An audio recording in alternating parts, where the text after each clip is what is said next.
열악한 환경에서 어렵게 살아가고 있는 주거 취약 가구의 어려움을 어제 전해드렸습니다. 이런 계층을 위해서 정부에서는 최저 주거 기준을 설정하고 있는데 문제는 이게 유명무실하다는 것입니다.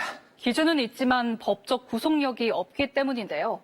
더 큰 문제는 이런 주거 취약 계층이 실제로 얼마나 되는지 파악조차 되지 않고 있다는 겁니다. 권민지 기자가 취재했습니다. 집안 곳곳에 번져 있는 곰팡이들.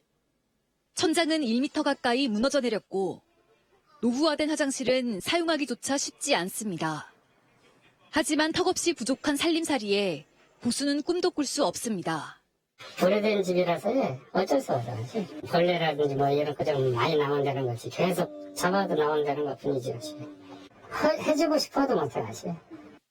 쾌적한 주거 환경을 보장하기 위해 정부는 최저 주거 기준을 설정하고 있습니다.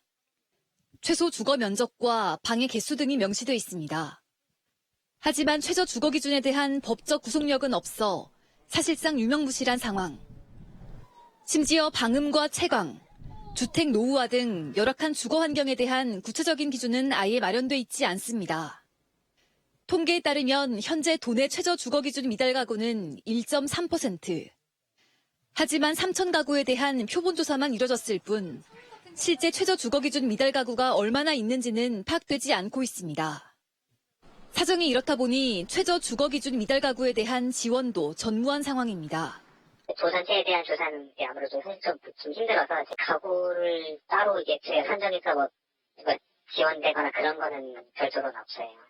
이에 최저 주거 기준을 구체적으로 현실화하고 주거 취약계층 파악을 위해 최저 주거 기준 미달 가구 전수조사가 필요하다는 지적이 나오고 있습니다. 복지 사각지대에 대한 조사라든가 그다음에 현실적으로 필요한 대안들을 마련해가지고 그 대안들이 실질적으로 주거의 안정을 이룰 수 있게 피부에 느낄 수 있는 대안들이 만들어져가지고 있으나마나한 최저 주거 기준에 실제 주거 취약계층은 무관심 속의 사각지대에 내몰리고 있는 상황. 모두가 인간다운 삶의 질을 영위할 수 있는 주거 환경을 보장하기 위해 적극적인 실태조사와 현실적인 사회적 안전망 구축이 절실합니다. JIBS 권민지입니다.